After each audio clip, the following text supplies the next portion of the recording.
I had no idea this band went through.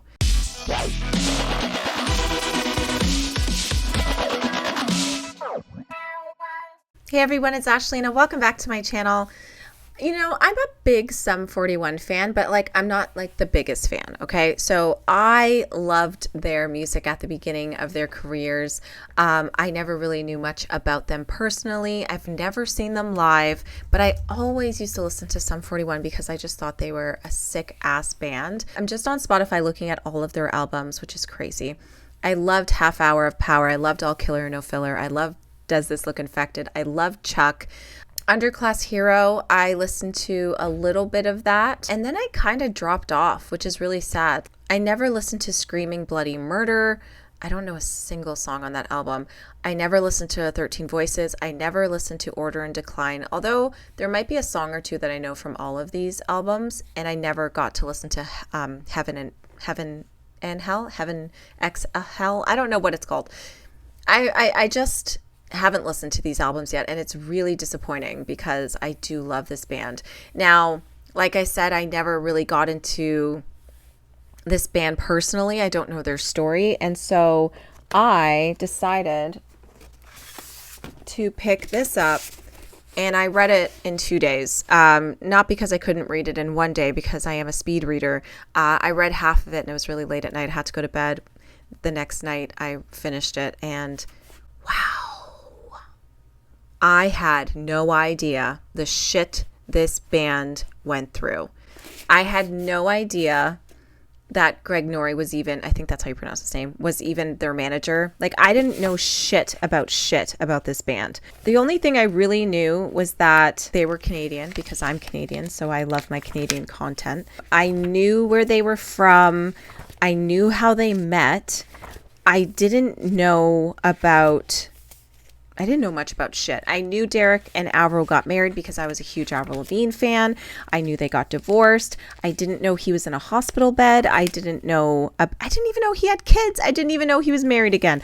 I don't give a shit. I don't really give a shit. But I was just so curious because I love reading autobiographies about rock stars.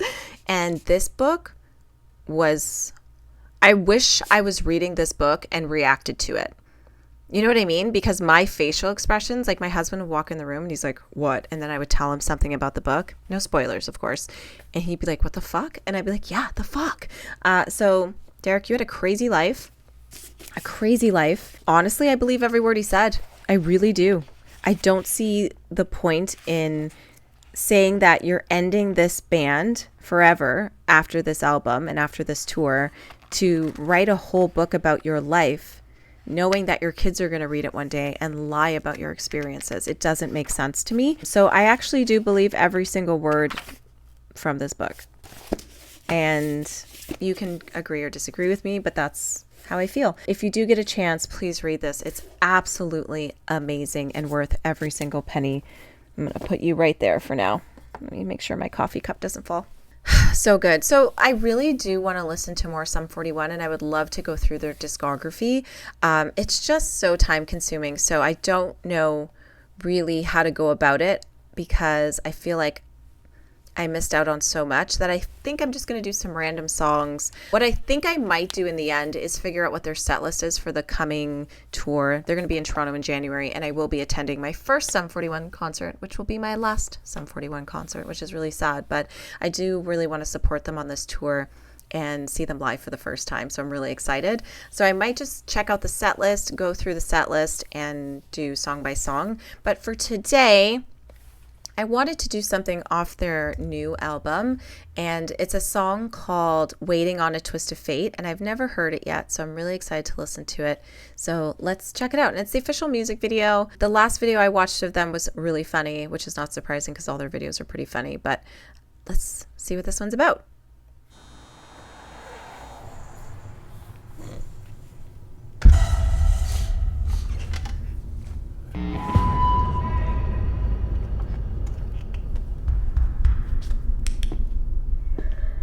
Creepy.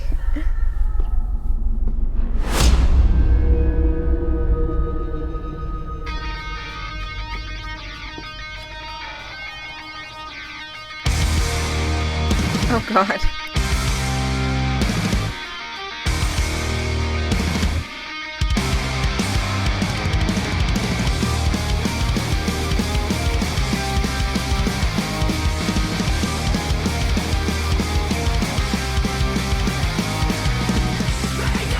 Time is just a fuse. This word is fast, nothing lasts. Every which way you lose.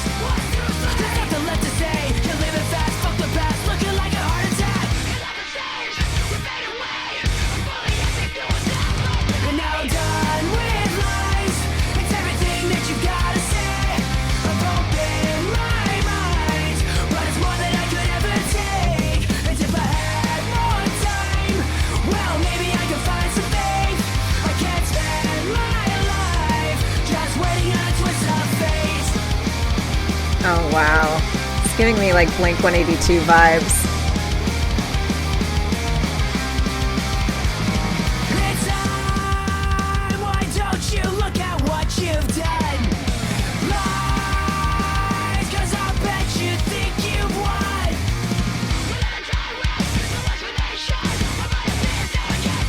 And now I'm done with lies. It's everything that you gotta say. I've opened my mind, but it's more than I could ever take. As if I had more time, well, maybe I could find some faith. I can't spend my life just waiting on a twist of fate. Scum.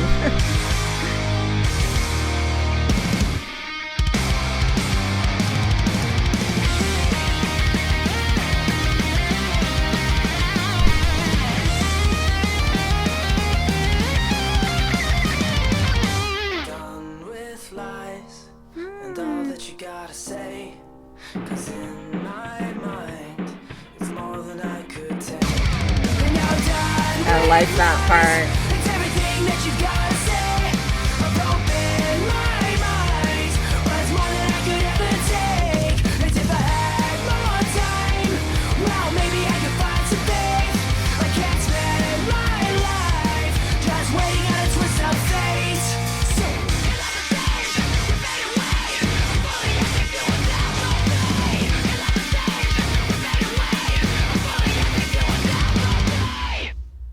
Okay. Honestly, not a bad music video either for someone who hates music videos. I just think Sum 41 has always sounded the same. They're very consistent, even though they've grown up so much. I just love Derek's writing style. I love how they come up with these, like, that little break. It was just so perfect. I just love this band so much, and I'm sad that I kind of dropped off them, and I can't even pinpoint the reason why. It wasn't like I didn't like a song, or maybe there was just so much music out when they were going through that transition of like losing their first band member, that you didn't hear about them as much. So that makes sense, which is really disappointing, because I should have been one of those OG hardcore fans for life. And to be fair, I feel like I can still jump back on the bandwagon and re-listen to all of the songs that I missed and still become an OG Sum 41 fan, because I was there at the beginning and I still want to be there now. I just love them. I really do. I know they all went through some shit. I know there was a lot of partying, a lot of drugs, a lot of messed up times, but overall, as musicians, they are phenomenal. And it makes me really, really proud as a Canadian to see a band thrive like that, even though they kind of shot themselves in the foot with all the alcohol and drugs and stuff. But 'tis life, right? That's the lifestyle back then. It's just a beautiful thing to see a Canadian band break through to the US, because it doesn't happen as much as it should. Go listen to Alexisonfire. Yeah, let me know if you're an OG Sum 41 fan. If there are songs you think I have to listen to, please let me know, because I definitely will. Okay, so one song on Order in Decline that I know, and I think it's the only song on that album that I know, is Never There. Because when it came out, I think it was on, I don't even know where I saw it, somewhere on TV. I was just so surprised to see Derek's face that I was like, oh my God, there's new Sum 41 music. And the lyrics, do you think about me? Because I don't have any doubt you must in this life, even though you're never there. I didn't feel you disappear from sight. And I'm pretty sure this song was about his dad because his dad was never in his life and neither was mine. And so that song touched my heart so much, but yet I still never listened to the rest of the album. So maybe I just need to listen to that album in full. I can't see myself getting through all of their albums before seeing them live. I'm sure I can. But Order and Decline is 36 minutes, so that's kind of easy to do. I know Heaven and Hell, or whatever the hell the title is called, is it's really long. So I don't know if I want to do that. Yeah, Heaven and Hell, 20 songs, 55 minutes. Okay, that's actually not bad for 20 songs. I'm also really curious why there's so much fucking music on this album, because half of it's heaven, half of it's hell, I'm assuming, which makes sense. And then 13 Voices is only under 40 minutes, so that's probably easy to do. Guys, I might have to go down the Sum 41 rabbit hole before January, before I see them live, because it's going to be my first and last time seeing them. It's so sad. And then they have a All the Good Shit album where it's like obviously all their best songs, and obviously I know all those songs. Like, how could I not? But damn, they're just so good. And it's just... Honestly, reading that book made me so freaking depressed, but I'm really glad that Derek and his wife are in a really good place. It's definitely my favorite autobiography I've ever read, because it felt like someone who was a friend was just telling you their story without thinking that you were going to judge them. It was like listening to someone talk to you, but reading. I don't know if he did an audiobook version of this where he read it. I don't know if he would or could or did, but I just think this book is so insane that every single person needs to read it. Whether or not you're a Sum 41 fan or not, it's quite insane what he went through. But yeah, check out the book, and more Sum 41 to come. So go to the comments, let me know what you guys want me to watch, listen to, live stuff, music videos, whatever. I'll do it as long as I've never heard it before. Let's talk about my vinyl of the day. Bring Me the Horizon, Post-Human Next Gen. This album is fire. If you haven't heard it, I don't know what the hell you're doing, because this band is huge. But this is the first album I ever heard from Bring Me the Horizon, and I have that full album reaction on my channel. And today, I just uploaded my full album reaction to Suicide Season, so go check that out. It's, I don't know what happened. Going through this discography backwards was the best idea I've ever had, because let's be real, I'm not a metalcore girl, but I love Bring Me the Horizon. But Suicide Season, I think I liked 3 songs off that album, and liked is a strong word, because Ollie's voice was so different. So go check out those reactions. Let me know what Sum 41 songs you want me to hear. Head over to Patreon if you're interested in any content or supporting my channel at all, and I'll see you guys in my next video.